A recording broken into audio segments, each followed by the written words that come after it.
the Champions League top 8 teams are Liverpool, Barcelona, Arsenal, Inter, Atletico Madrid, Bayer Leverkusen, Lille and Aston Villa. They're safe. We're keeping them.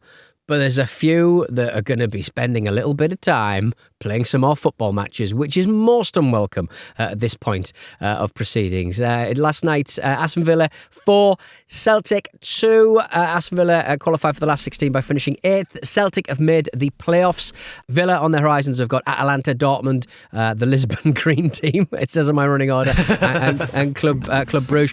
Celtic on the other hand, Real Madrid or Bayern. I think that might be a test too far for Brendan Rodgers' boys, but hey, who knew? They managed to, sort of pull it all square at one point when they were 2-0 down. It was a really very, very bizarre open match. But yeah, the fluctuation of it was really interesting, and I guess if you're trying to sell the new format, you're looking at the last night where it kind of felt like a lot more was happening than probably actually was.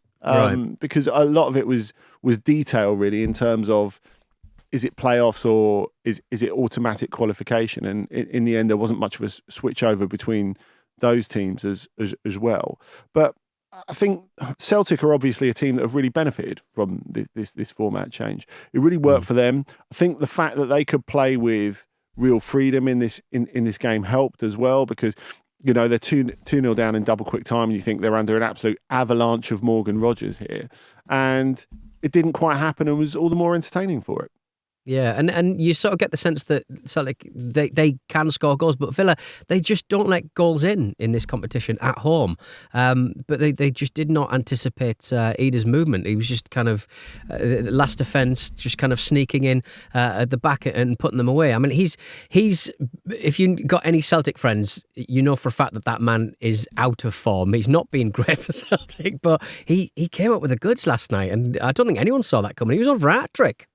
2 unbelievable finishes as well, yeah. by the way. 2 of the better finishes that you would have seen last night. But, for Villa, they're always in a great spot because you felt that even though there was a bit of a traffic ahead of them, if they won, they were going to finish in the top 8 because someone was going to slip up. In the end, both Milan and Atalanta slipped up. I mean, I guess I was doing a live show that attempted to cover all the games. And I guess one of the key things from a Villa perspective, the moment the Barcelona team sheet came out, because they, like Liverpool, were already home and hosed for the top 8. It was only those two who were short of a top 8 place.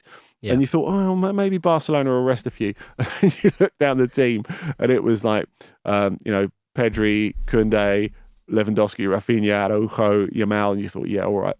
You've got a pretty good chance if you're Villa of if you win this, you're going to get it over the line. I felt the way that Villa set up. McGinn just seemed like the occasion was getting the better of him at times. He seemed really pumped up. He's a lifelong Celtic fan, I believe, and he really wanted to show his best side. But in the end, he showed his best backside. He absolutely bashed a player out the way for one of Villa's goals. It was a fine performance from the man's posterior, famous posterior.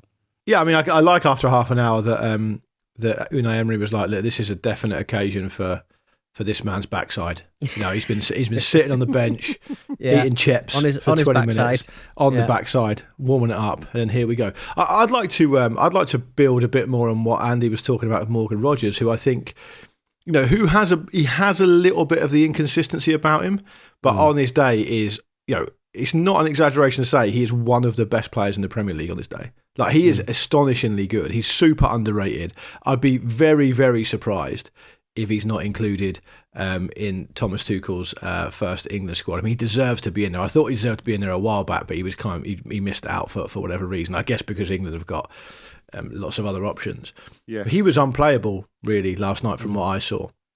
And he's scoring hat-tricks in the Champions League now. I mean, he's kind of, I wouldn't say he's come from nowhere, but he's really, really shown that on his day what he's all about. I thought it was an interesting game last night. I thought the whole night was like, we're talking about it in the WhatsApp group and people talking about whether it actually has delivered and whether it's better than the final round of games in the old group stage format. But I think it's just too early to say at this point. I think what you do clearly see with the league, just with all the teams included, is that, because there's only 8 games across 36 teams, there's a potential to move up and down an awful lot going into the last couple of games. Yeah. And the fact that perhaps there wasn't quite the jeopardy that maybe some of us expected, I don't think that means there won't ever be it. I just think it means that's the way potentially the cards fell this season. And also, to build again on what Andy was saying about, you thought, oh, there'll be a lot more action than there actually was. I think just because our brains are trained into thinking, what, there's 18 games? Like 18 games at the same time? I mean, that never, basically literally never happens in any other football. And so you're kind of pre-programmed to think, oh, there's going to be loads of shit happening. I didn't watch the goal show, and to my eternal shame, nor did I listen to Andy on the radio. Perhaps I should have.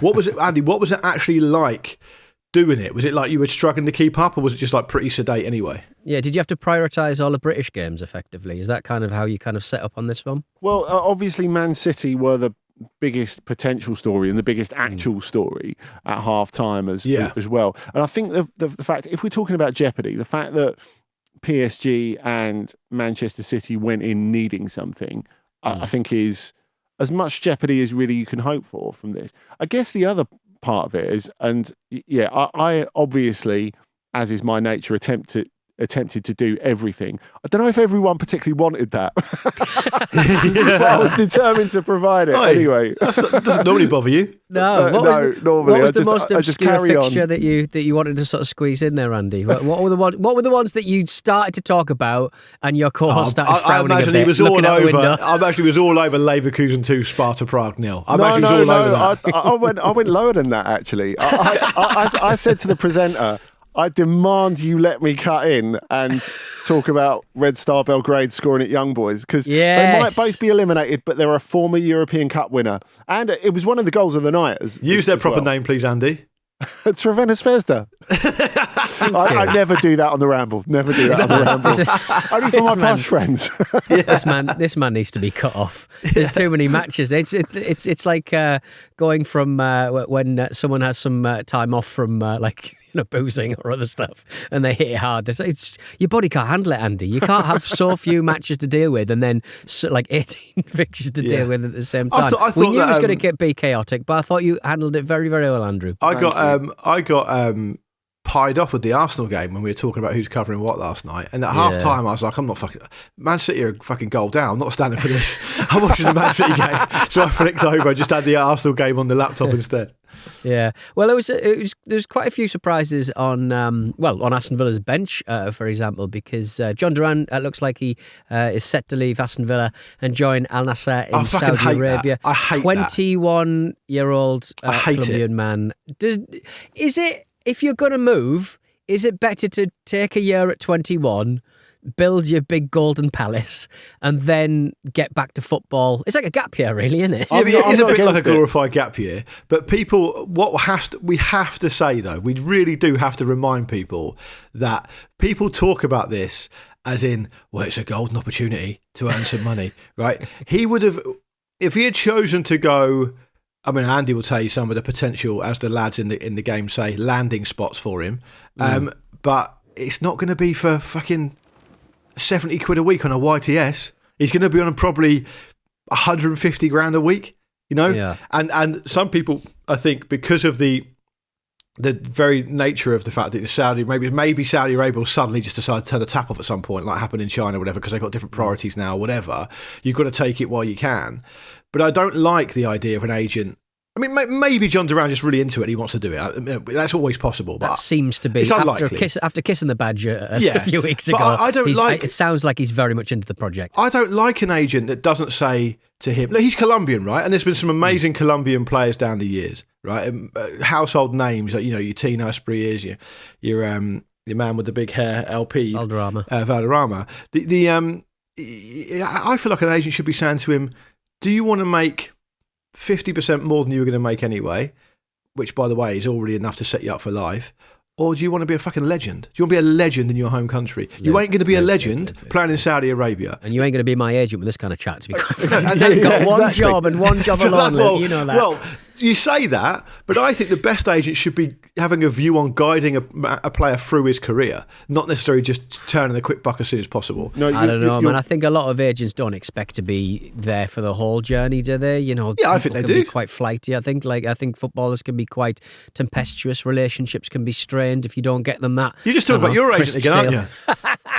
I don't talk to my agent. I never did. Yeah, you see, all this chat makes me think that every weekend, like sort of maybe Luke's got an incredible stack of rare Luke and Pete memorabilia in his spare room, whereas Pete's selling all his at a car boot sale for as much. Yeah, exactly. He sells everything at a car boot sale. It's an intrinsic part of his personality. No, he's always at a car boot sale. No, I'm outcome only. I'm a consumer. He's not selling. He's just trading things for wrestling figures. Sell it, yeah. But you have to look. Joking aside, it's disappointing, isn't it? And we know that if the move goes through, which we think it will, because he's having a medical as we record this, in 6 months' time, everyone's going to have forgotten about him. Shall I tell you who else it's disappointing for? It's disappointing for Bayer Leverkusen, who thought they were selling Victor Boniface to Al Nassr, and who can't get in their team at the moment for 70 million. And their sporting director turned up on German telly last night with a total slapped ass face, going, "Yeah, it seems that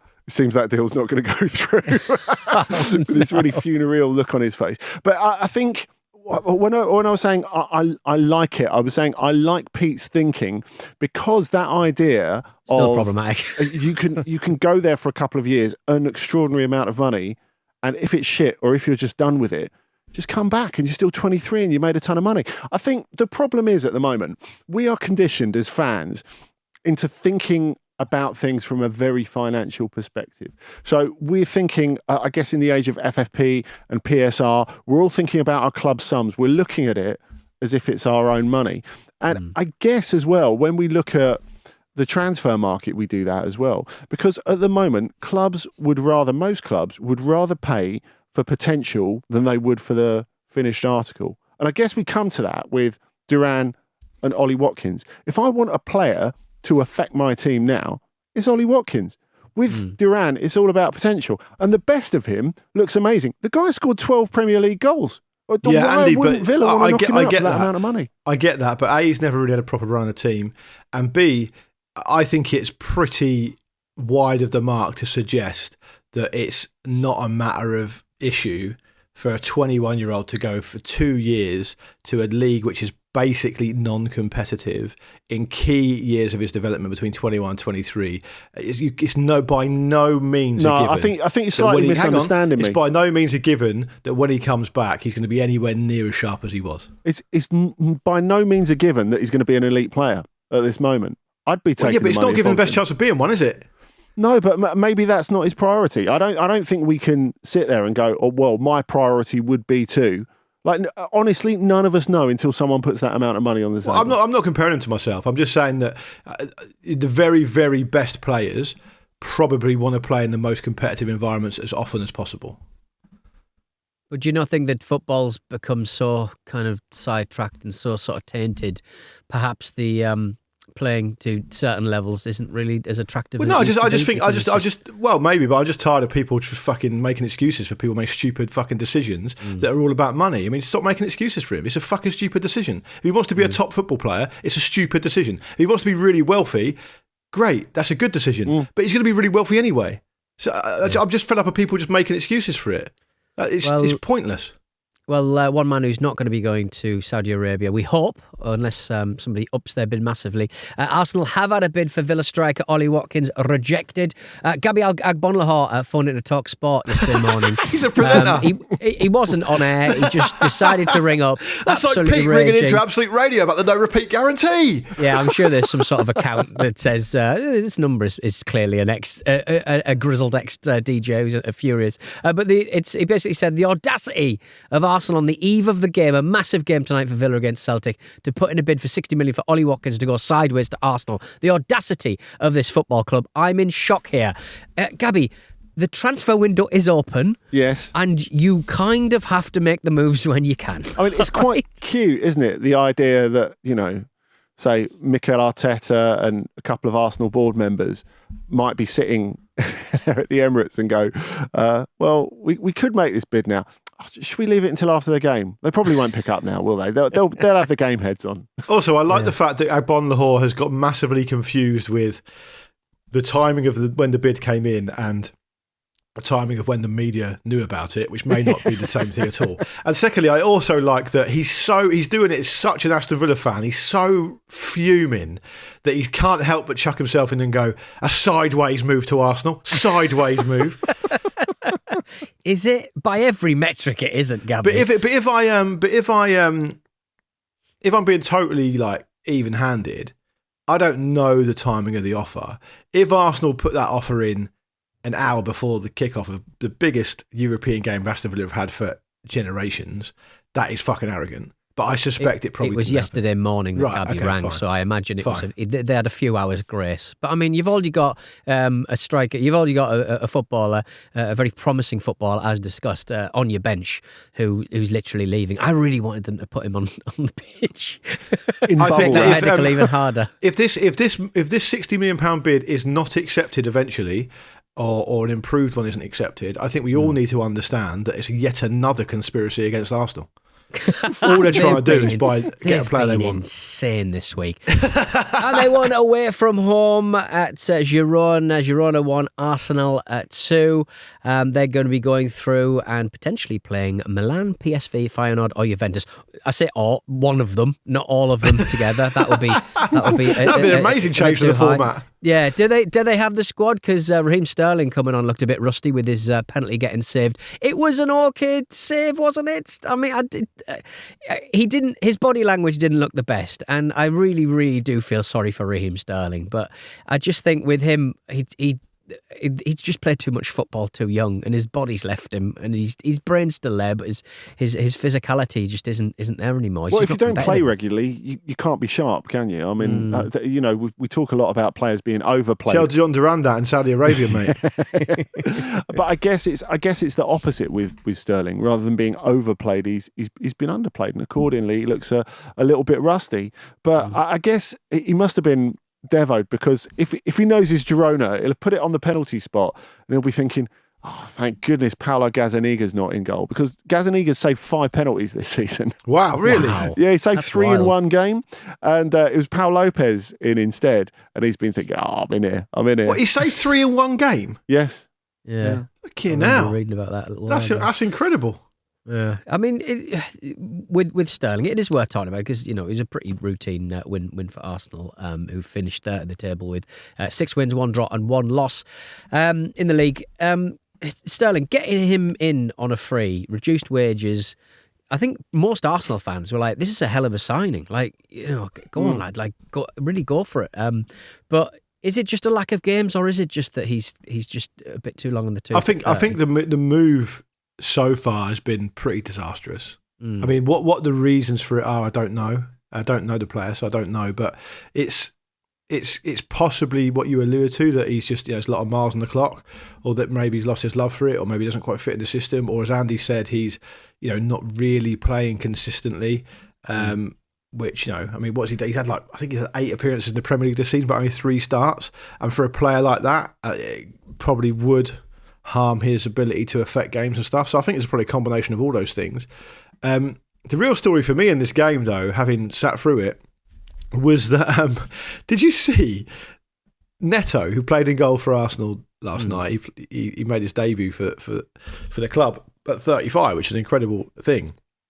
When Arnaud Danjuma scored Girona's goal, which was the goal that opened the scoring, put them 1-0 ahead for those who didn't see it, Neto had made 2 incredible decisions, right? The first one was to come about 30 yards out of his goal, therefore about 10 yards outside his own penalty area. And then when Danjuma shoots, he tries to save it. where if he had saved it, he would have been sent off. There's absolutely no outcome accompanying those decisions that would have made it positive. He wanted to give the substitute goalkeeper it made me think, you can't teach an old dog new tricks, right? You're 35. Have you forgotten how to play? Maybe this is indicative of how Arsenal's kind of second squad are kind of training. They just don't get to play football, so they're just confused about the rules. It was a really, really strange decision. And I think, Arsenal then kind of put the kind of the turbocharged on, and ultimately they were fine, and the second half was pretty dull. But I thought Ethan Nwaneri scored a brilliant goal. He seems like a really good talent, like a really interesting prospect as well. I think it's probably too much to ask to expect him to come in and have a consistent, say in how much they can force this Premier League challenge. He'll be 17 years old. Like, he's not 18 till March. It's incredible how young he is, really. But he's playing without fear. He's technically very good. He looks like a really exciting young player. If I was an Arsenal fan, I'd be really excited about him. Squeeze the juice out of him. Get every last bit of enthusiasm out of him. But I think ultimately this game was a bit, it was fine. As I alluded to earlier, Arsenal were already through. Girona were already out, and they've been really disappointed this season. I enjoyed the warmth of the embrace between Arteta and Michel. Andy, what's the story there? Are they former lovers? Current lovers? No, it's just a bit of look at me back in Catalonia sort of. I'm also from Catalonia. Hello, my Catalonia friends. Let's have some very, very late dinner together. That's the plan, isn't it? After a short nap, probably. But yeah, you're right. Of course, like Arsenal could have mathematically fallen out of the top 8. It was not. Wasn't it really unlikely to happen just because of the amount of teams, though? Yeah, because of the traffic and because of the goal difference, it was never happening. So even though they weren't officially qualified, but to have a little shuffle, and they were clearly still taking it seriously, I think, with the team they picked and everything. It's funny because I guess they've slightly unfairly, a little bit underwhelmed for a lot of people in the Premier League. I wonder if they've flown under the radar a little bit in the Champions League. Yeah, maybe. It's what's interesting to me. The one thing I wanted to say that I forgot to say when I was talking about Neto is there's a really weird mixed message coming out of Arsenal. Maybe I just misunderstood it or didn't see the whole picture, but that David Raya travelled with the team. Yeah, and then they said he was played. He wouldn't say what the wasn't injury fit to play. was. Yeah. He just wouldn't announce what the injury was, which is just, I mean, Arteta does this all the time. Most top Premier League managers sort of do anyway. They're quite cloak and daggers when it comes to talking to the press, but I still don't know what. It seems like a weird decision when, I mean, he could have done without Neto doing that. I was going to say, even David Raya shitting his arsehole inside out would have been better than Neto. Yeah. Right, coming up on the Football Ramble, Thursday edition. City straight through against Club Brugge. Hi, I'm Danny Welbeck, and you're listening to the Football Ramble. Welcome back to the Football Ramble. Man City 3, Club Brugge 1. They really did get us grabbing our mices, grabbing our mobile phones, grabbing our television remotes, and switching over to this match. What's up, mices? A bit of mices, the old mices. Mice, computer mice. Oh, I genuinely had no idea what you were saying. That's how I was watching the football. Just say mice then. That's plural of mouse. While playing Indiana Jones and the Great Circle on my other the Lego screen. one. No, the Great Circle. Very, very good game. The Lego one's sensational. It's really good. Yeah, everyone rates the Lego games. Shall we just play some Lego? Do they do the Lego versions of the games because they can't get the rights to the actual characters? No, they've got the rights to the actual characters. So the actors. You can't just go, it's Lego. Well, the actors, though. The actors. I'd love a bit of that. I kind of assumed they couldn't get the actors sign off, so they just did them in Lego instead. That would be a bold gambit, wouldn't it? Well, anyway, in the Man City Club Brugge match, it was a shaky start for Man City. They managed to reach the Champions League playoffs after finishing 22nd, which doesn't feel like a success.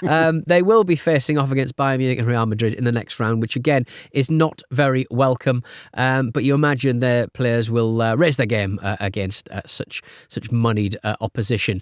You do look at how they performed in this match and sort of go, what have they got really? Because they do leave the back door open, Andy. Yeah, they do. And I think part of the reason for that is that they just, physically, they just don't really look at it. And that has been one of the things that's brought them to this point in the Champions League. The fact that when PSG turned it up athletically, that they weren't able to live with them last week. When you go back to the game against Feyenoord, a game that they should have easily closed out, they really faded badly in the last 15 minutes there.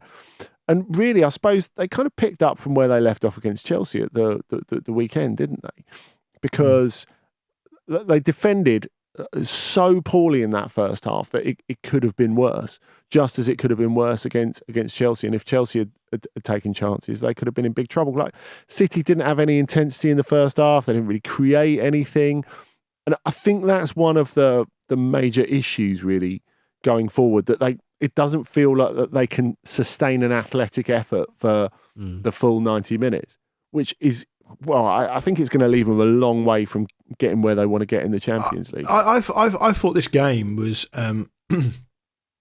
like, it almost felt there's two things I noticed watching it. They feel like a team who are waiting for football to happen to them in a way that kind of Arsenal used to. Jim always used to talk about under the latter years of Wenger. Like, it almost felt like they're waiting for like a director to give them a cue to get going. And it's normally conceding a goal or a chance. And then it was really noticeable when, say, for example, that key position at the base of midfield where they're missing Rodri badly. And as we've already said, like, that's not the sum total of their problems, but it's definitely a big part of it. Where Kovacic plays there, it's really apparent that he picks his runs forward at quite odd times. And the thing that reminded me of just then, Pete, was you saying them leaving the back door open, because essentially Club Brugge score because Kovacic goes forward, it breaks down, he leaves a massive gap behind him and he can't get back. And I just think the decisions he made, and obviously what's interesting, the duality of that position, I suppose, is that later on he does it and he scores, right? But the point is that Rodri's positional discipline is so much better that it kind of gives him a lot more solidity. And what happened last night is essentially what we talked about happening a week or so ago before the Chelsea game. They're still pretty good at beating teams they're supposed to beat. Like, get rid of that wobble, that really bad wobble they had. They've kind of moved past that initial wobble into a kind of slightly different wobble. And it is, as Andy says, around physicality and stuff like that. But they've still got enough about them to beat a team like Club Brugge at home. So they've essentially struggled through. It's very hard to make the argument that playing against Bayern Munich or Real Madrid isn't the end of the line unless you get a Vinny Company rollover and tummy tickle out of it somehow, which, I suppose is possible. But really, it's going to be a big, big challenge for them, I think. Yeah, I mean, how funny would it be if Man City don't get through against Bayern or Real Madrid, but Celtic do get through via Bayern Munich or Real Madrid? It would be funny, Pete, but I'll tell you something now, it was not going to happen. Probably not going to happen. Yeah, probably not going to happen, is it? Yeah. After the game, the Club Brugge staff watched as Dynamo Zagreb could only beat Milan 2-1, which meant that Bruges went through at Zagreb's expense. We also saw this in the Villa match as well at the end. Everyone crowded around one mobile phone. They need the Samsung foldable. They need like a bigger screen, but it was just didn't you have one of those, then snap it or break it or lose it or something? Dropped it, smashed. They're actually very fragile and not very waterproof, which is terrible for my bath time watching. It really is. Terrible playing Indiana Jones in the bath. Yeah, you can't play Indiana Jones in the bath, for crying out loud. Yeah, Man City have travelled almost 10,000 kilometres across their 4 away games in the Champions League so far. I mean, you're not going to get any better treatment in the Europa or the Conference. Well, also, like one of those games is Paris, right? So, which isn't even that far. They get lost on the way. Yeah. They just forgot their ticket for the chunnel, so to speak. Chunnel. No one calls it that now. Chunnel. I'm calling it it's the not chunnel. The 90s, Pete. Millennium Door, Millennium Wheel, the chunnel. I'm having it. I mean, perhaps they went over on the Eurostar to Paris. They found that in Standard Premier you don't get a croissant, and they went back and took a flight. Andy, don't start that again. You know how much of a meltdown. Andy's saying that because he and I travelled back from what was it, Brussels, right? Before Christmas, and. I don't know if you back Andy because he's a machine, but I was fucking knackered because Andy's schedule is just intense.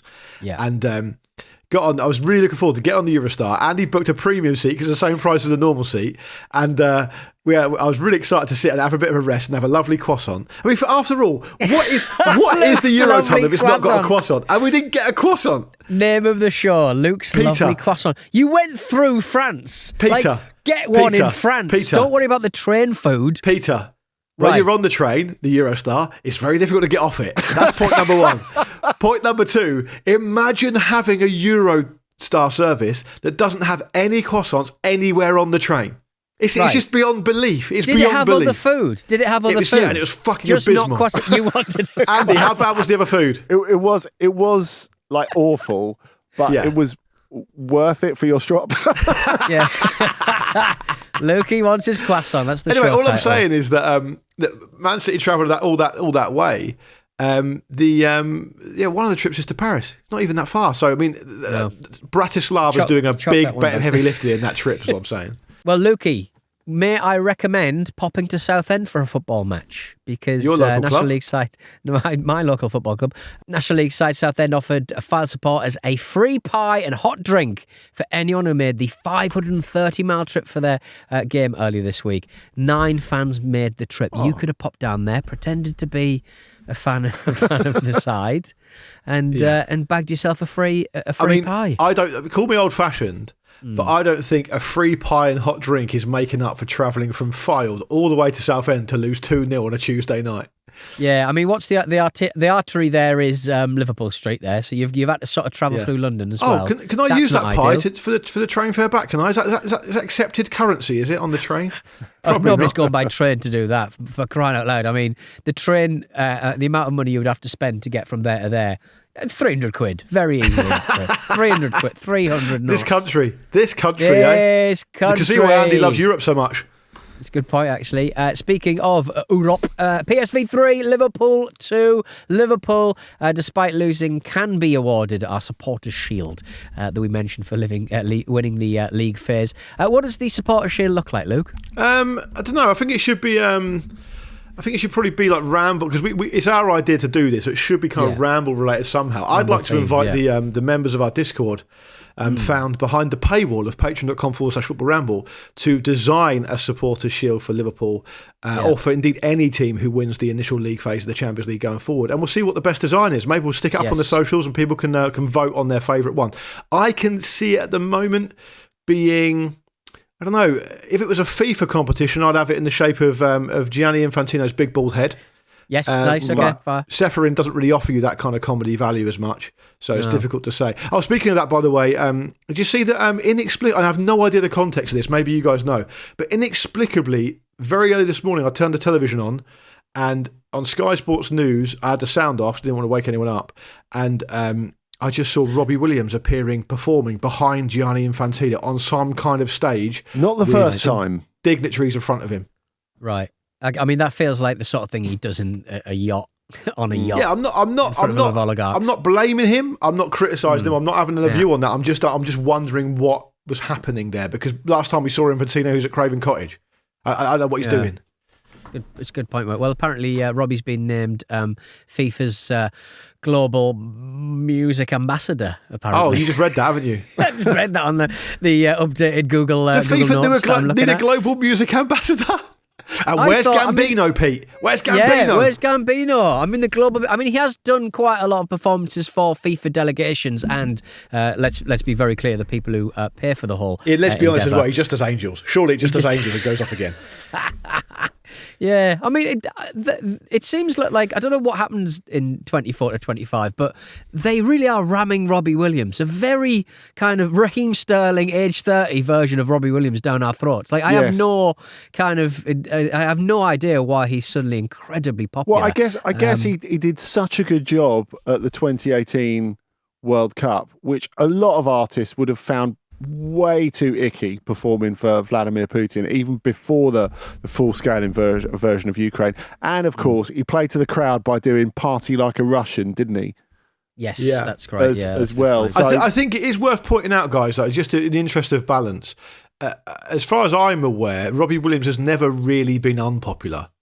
I mean, he's always been incredibly popular. I mean, it might be that he just flits in and out of our consciousness because we're men of a certain age, but he is incredibly popular. He's sold over 20 million albums as a solo artist. Let's see that graph in the last 5 years, shall we? Because he got that big deal, didn't he? He got that 87 million deal, and he had to release so many albums, and he keeps pumping them out. But no, I don't But think Pete, 20 million albums as a so. solo artist is a big number.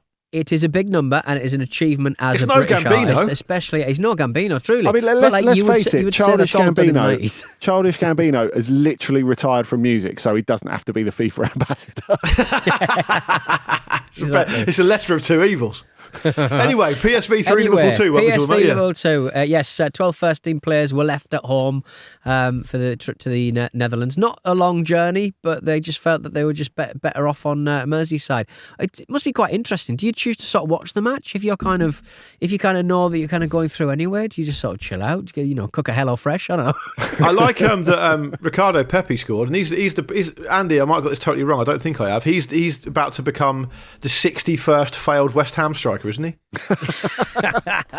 Well, surely there's a couple more this window. I mean, He's been linked today. I read it this morning. Yeah, well, you know, I think with Ricardo Pepi, he made a quite unusual first move to Europe. He signed for Augsburg in the Bundesliga, and no one really expected that because they're Augsburg. But their major shareholder is from the US, such as US influence in European football these days. So they thought, yeah, this is how we're gonna cash in. We're gonna get the next young US superstar over here, and it's been slow going for him, even though he has made a few contributions for PSV.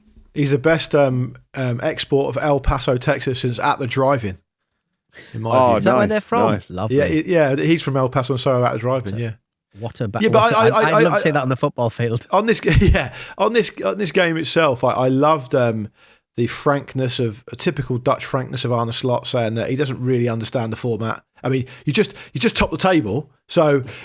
What does that say for the rest of us? What are you worried about? If I was a manager of a club who's just been knocked out, I'd be saying, the problem is it's too difficult to understand. Look at Arne Slot. He's won it and he can't understand what's happening.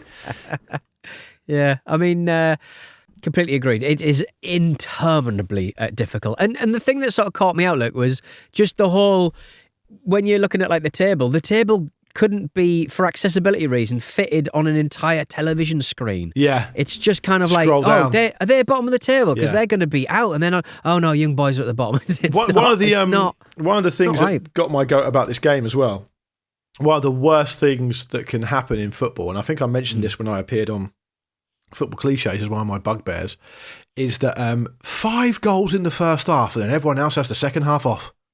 Yes. Nothing happened in the second half. Player, I think a very, very young player for Liverpool, whose name escapes me, might have even been making his debut, appeared on the pitch for 4 minutes and then got sent off. That's the only thing that happened in the second half.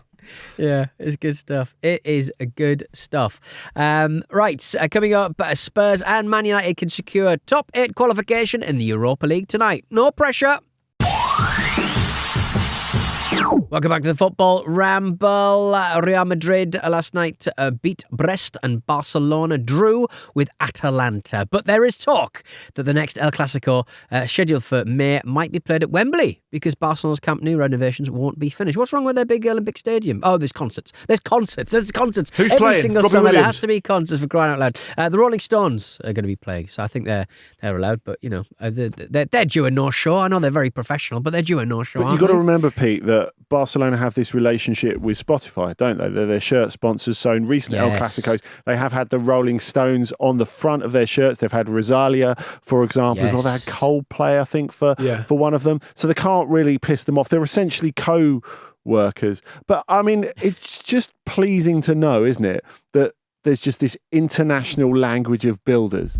You know, they insisted, Barcelona, a couple of months ago, it's going to be done in December. They were even talking about having the Atletico Madrid game in December, just before Christmas, at the new, like, almost finished Camp Nou. It's kind of like the Death Star. It's not quite finished, but, you know, it's mostly operational. I find it very, very interesting that Spotify not being content with bankrupting 95% of the world's music artists and also bankrupted one of the world's biggest football clubs as well. Yeah, I'd very much like to see the El Clasico being played at the stadium, the Olympic Stadium, but with like loads of chairs everywhere, but falling over on them. Top of just off the back of what you said on the top of this, Peter, I don't think it's a plan to say we'll play the Classico at the new Camp Nou because Rolling Stones are due a no-show.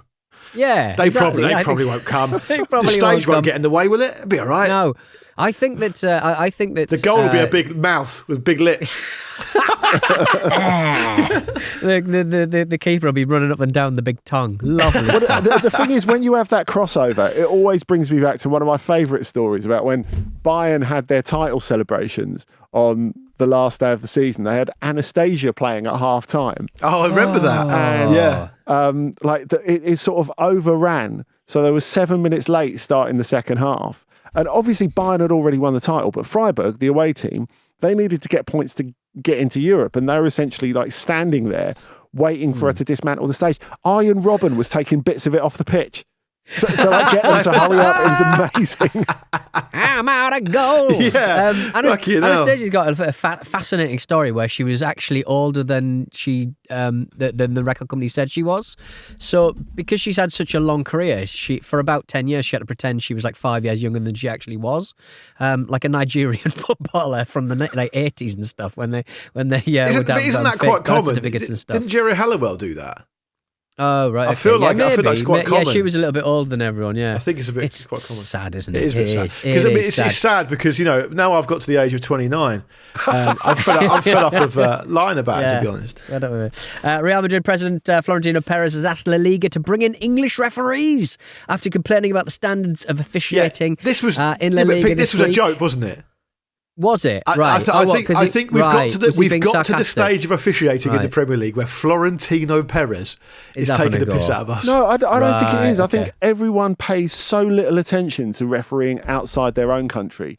And because England is held up as such a paragon of fairness, you will hear people in Europe talking all the time about how English refereeing is the gold standard. Obviously, they never discuss this with anyone who actually watches the Premier League.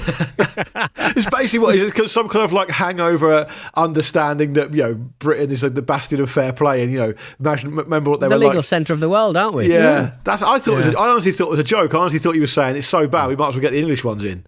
Yeah. We've got this ref who's really up for it. He keeps texting at 2 a.m. Really intense. Anyway, Man United and Spurs can both secure... He's at work, apparently. Man United and Spurs can both secure a Europa League top 8 finish and an extra week's rest tonight in the final round of the ELGG, the Europa League group games.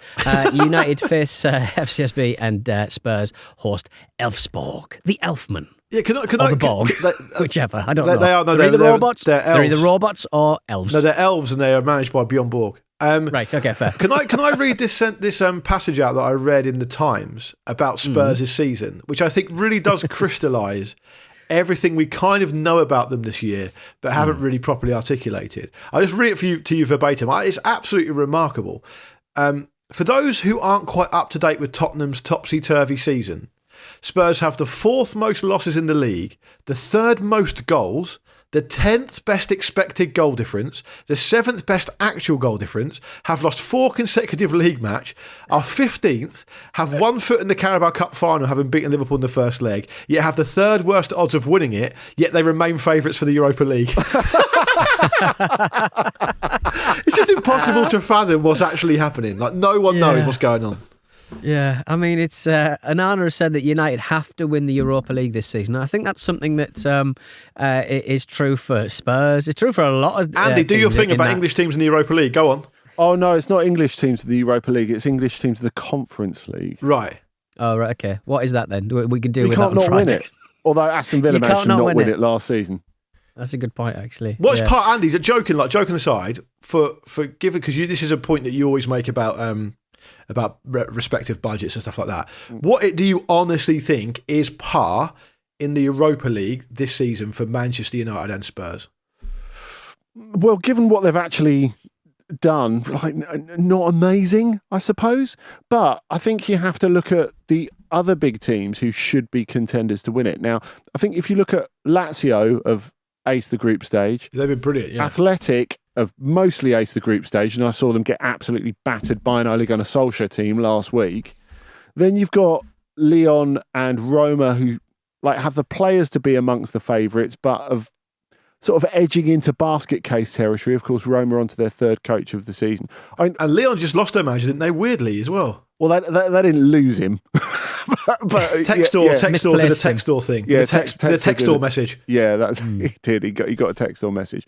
But I mean, wouldn't it be an incredible story if Claudio Ranieri were to pull it out of the bag. And also, can you imagine how mad that would drive Jose Mourinho? Oh, brilliant. Absolutely amazing. Yeah, it'd be brilliant.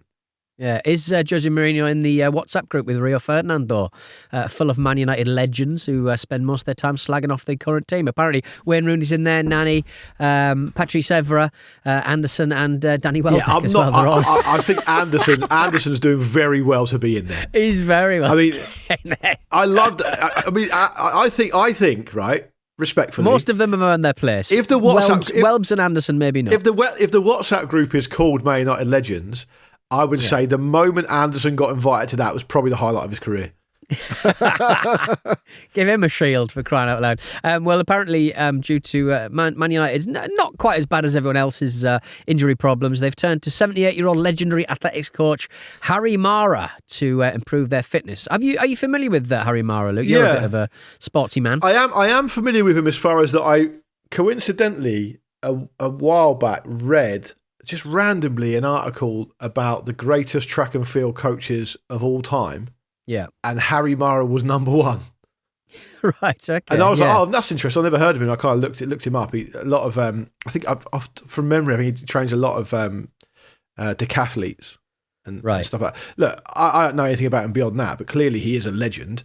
I'd love to know how they got hold of him and what why he's there. I mean, it's kind of interesting. It's a very different sport, though, but exactly. But high impact stuff. The other thing is that obviously top football clubs have had like very well qualified, very experienced, effective fitness coaches for a long time now. Yeah. So I don't know, Andy, have you got any insight into whether Man United have had like fitness issues and stuff like that specifically? I just thought they were just overall just a fucking basket case. I mean, really, it does seem like something you would leak to the newspapers to make it look as if we're taking this very seriously and we're going to change everything around and we're going to run a really tight ship and we're going to make some small cuts. And basically it just feels like every single story that has been filtered out since Sir Jim Ratcliffe has been running the show to make it look as if they're being more efficient.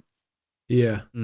Yeah. Well, I mean, maybe speaking of efficiency, maybe roll your windows up when Man United fans are shouting at you through the window. Add Harry Mara to the Man United Legends WhatsApp group. Yes, see if he can get exactly. Involved there. Get him in there, for crying out loud. Will he be doing it all over Zoom? It just seems like 78. I'm sure he's very fit. Andy, listen, Pete, he'd be fitting everyone on this fucking group. At 78, that's absolutely wild. Well, on the Spurs side of things, they will qualify for the last 16 if they beat Elfsborg.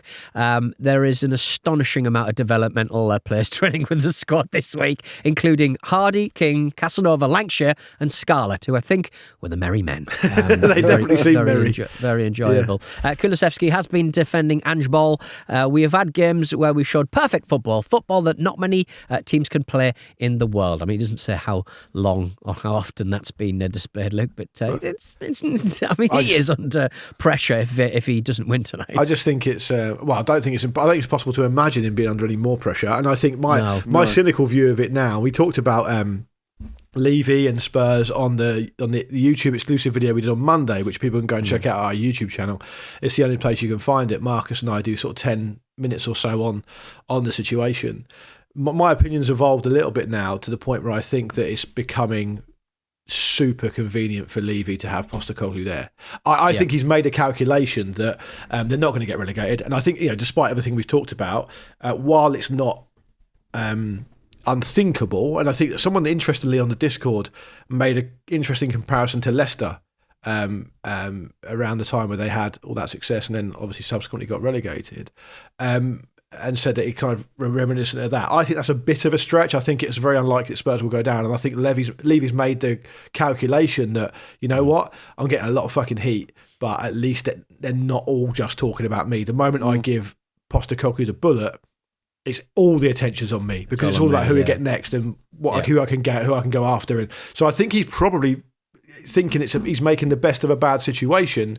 So everything points towards Levy just accepting Spurs finishing about 16th or maybe even 17th or whatever it may be, probably 16th at the worst. And then just seeing what happens in the summer. There's no he's painting himself to such a corner. There's not really anything else he can do. Realistically, they'll get it together enough to finish 12th or whatever, won't they? I mean, that's the very best you can hope for, though. That's the very best it's possible, I think, at What this happened point. to the Eric Ten Hag rumours? I was enjoying I'd them love for a little that. while. No, listen, I'm on board with that. Yeah, I'm definitely on board with that. Little bit of ramble. It's like a little sort of energy battery for us, isn't it? Yeah. Like we live for little stories like Definitely. that come true. Fantastic.